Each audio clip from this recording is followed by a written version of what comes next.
United States dollar took another pounding on German, French, and British exchanges this morning, hitting the lowest point ever known in West Germany.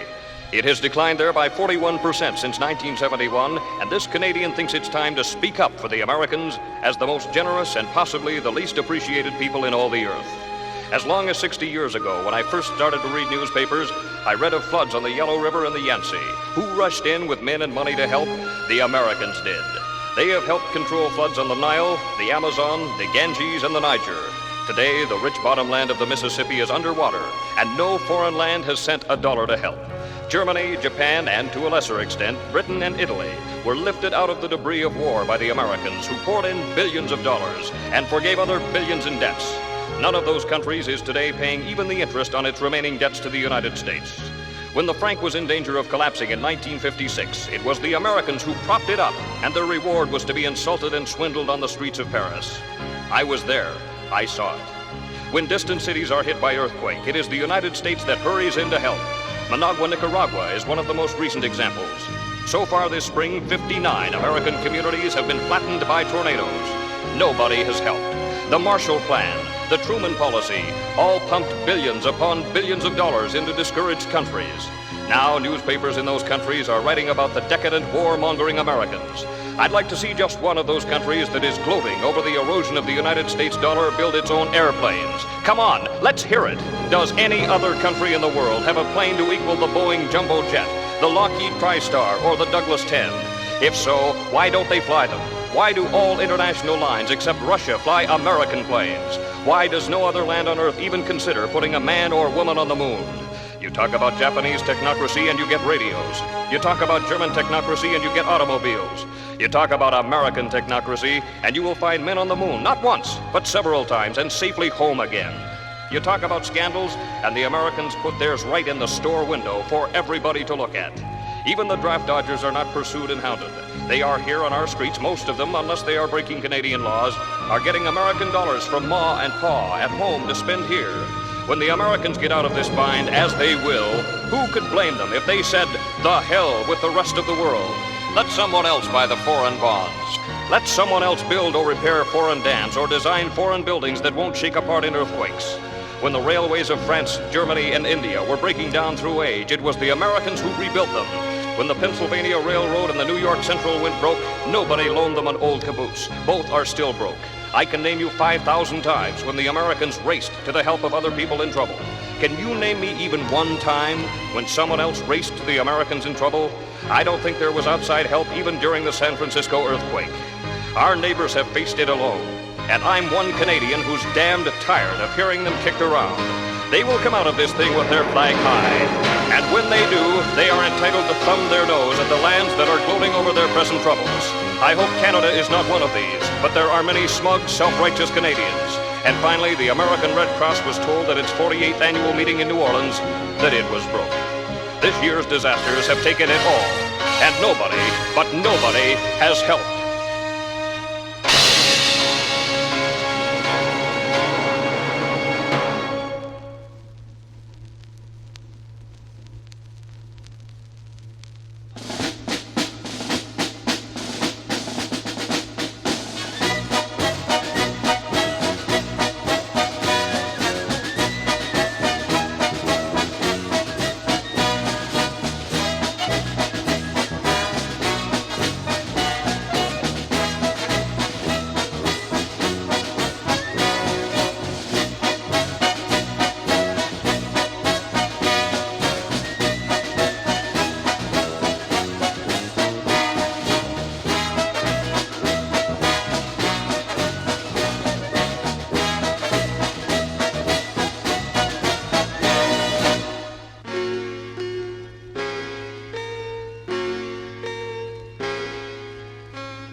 407 years ago, our fathers brought forth on this continent a new nation conceived in liberty and dedicated to the proposition that all men are created equal.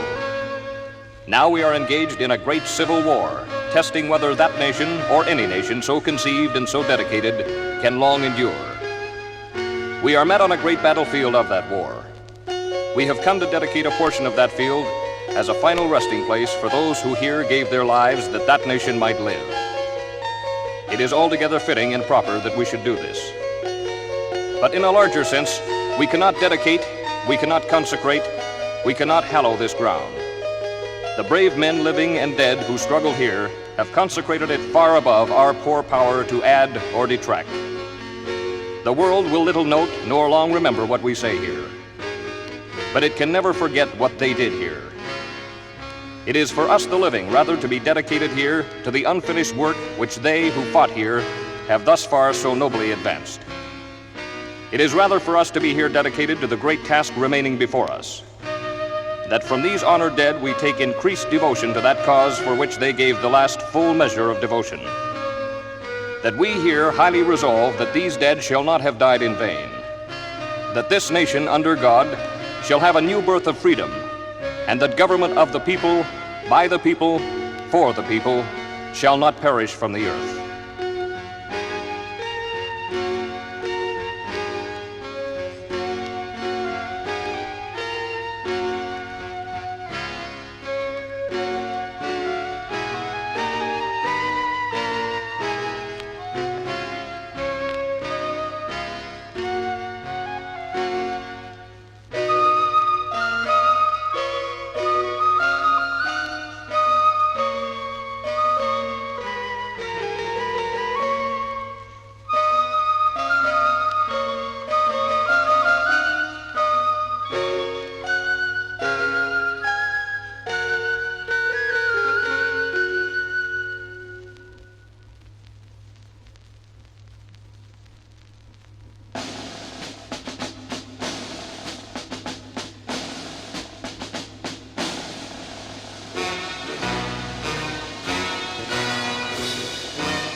Oh, beautiful for spacious skies, for amber waves of grain, for purple mountains' majesties above the fruited plain. America, America, God shed his grace on thee, and crown thy good with brotherhood from sea to shining sea. Oh, beautiful for patriot dream that sees beyond the years thine alabaster cities gleam undimmed by human tears. America, America, God shed his grace on thee, and crown thy good with brotherhood from sea to shining sea.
I wonder if you know how good you have it in America.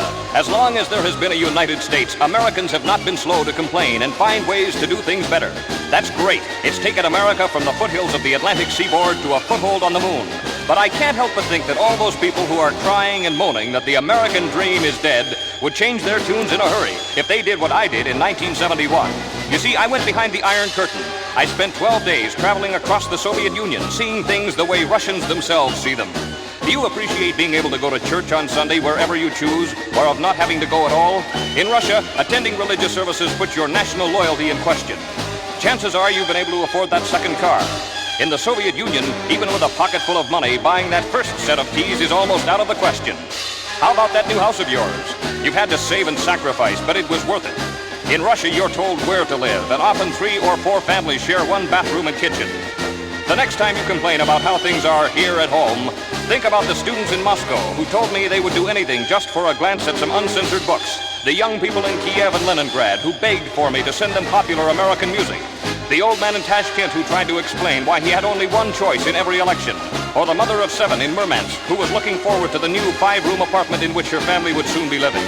But above and beyond all that, the man I'll never forget is the weather-beaten old farmer who whispered secretly that before he died, for just one day, he'd like to have known how it feels to just be an American.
As I page through the history books, I can't help but admire and respect the courage of what I believe to be the strongest Americans in the history of the United States. They're not the presidents, lawmakers, investors, or businessmen. They're the Western pioneers. I can't help but think of them when I sit in my warm house eating supermarket food. The young, strong Americans who first settled what was then called the West had the toughest life I've ever dreamed of. And it's with respect that I consider their experience. Many young men with dreams grew tired of city living in the late 17 and early 1800s. And many land brochures made the West sound like a romantic place to be. So they packed up all their belongings, their family, furniture, and food, and took off in covered wagons to explore new territories. At that time, the new land was what we now call Ohio and Indiana. It's hard to picture being totally dependent upon one family and nothing else, but that's the way they were. All by themselves, they would find a piece of land they liked, clear the trees by hand, plow the fields by hand, plant the crops by hand, shoot the food for their table, make the clothes they wore. And it wasn't fun. Disease was rampant. When a mother gave birth, it was the father and the rest of the family who assisted. No sterile delivery rooms of today. There was widespread death, simply because there was no one else around to help. You couldn't just call a doctor. For those first Western Americans, the simple things in life were the most important. Reading around the fire with the family, fixing a house together, planting their crops, eating the food they harvested.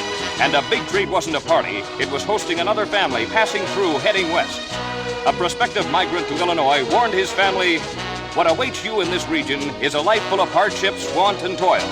By this choice, we shall close ourselves off from the rest of the world for many years." But they left anyway, searching something better. Without cars, record players, TVs, or radios, they somehow managed to find happiness. And I can't help but think there's something to be gained from looking at their experience. They were people, just like you and me, but they went without everything we have, and they may have been happier. The lesson to be gained is twofold. The simple joys of living may be the best. Material possessions are not always the true test of a man. It may be in the way he lives his life, caring for his family and others. More important, the Western pioneers are example of the spirit that lives in America today. In 1961, we turned to outer space, and John Glenn made it. Since then, we've put men on the moon. Now we're setting up a space station, and shortly we'll rendezvous with the Soviets in outer space. What a long time it's been since a family traveled west in a covered wagon. But to me, it's important that we remember how they suffered and how they lived so that we appreciate the world as it is today. The Western pioneers were truly courageous, and if they were alive today, they would have been the men in the last Skylab mission.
In 1861, the American people elected a man to the presidency whose thoughts, words, and deeds will never be forgotten.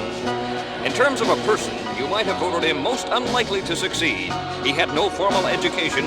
He learned what he knew from reading by the light of a fireplace and just talking to people. That was his big thing, just talking to people, listening to what they had to say, judging the right from the wrong, the good from the bad, and then formulating his own personal philosophy for living, always with guidance from God. That's where he placed his complete faith. And to look at Abraham Lincoln, you wouldn't think of him as a president. Historians say he was rather ugly. He had big flappy ears, a large nose, a long face, and he was tall and rather awkward. But that's Abraham Lincoln on the outside. Inside, he was 100% a good human being, 100% a man, 100% a genius in dealing with people, and 100% a man who had foresight about America 1974. The most significant and shocking thing Lincoln did was to declare freedom for the slaves, a move in the middle of one of the most bloody and violent wars the U.S. has ever seen on its homeland. The Union was divided. A war ensued. Brother fought brother. Families were destroyed. Land was ravaged. And through it all, Mr. Lincoln stood firm.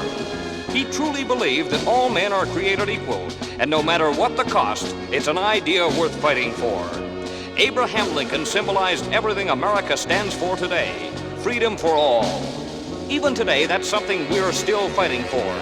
We're a lot closer than he was, but he started the battle, and we'll win it someday. More than that, Lincoln symbolized the feelings of all Americans, freedom and justice, the right to work, live, and worship as we wish. They don't come without a fight, and they're worth fighting for. Abraham Lincoln made the most controversial move of his life when he issued the Emancipation Proclamation, and it wasn't easy, but nothing worthwhile is. From his diary, here's the way his thinking went September 22nd, 1862. I was determined to issue a proclamation of emancipation. I made the promise to myself and to my Maker. I am going to fulfill that promise. I am here. I must do the best I can and bear the responsibility of taking the course which I feel I ought to take. He bore that responsibility and won. And today the tremendous wisdom lives on. John Wilkes Booth pulled a gun in a Washington theater and cut short Lincoln's life, but he couldn't destroy what the man stood for. I believe if Booth knew at the time what he was destroying, the trigger would never have been pulled.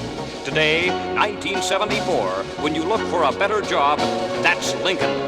When you move to a nicer home because you've earned more money, that's Lincoln. When you demonstrate peacefully against a government policy because you think it's wrong, that's Lincoln. The fight for freedom is Abraham Lincoln. And today, Lincoln lives on.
Bye.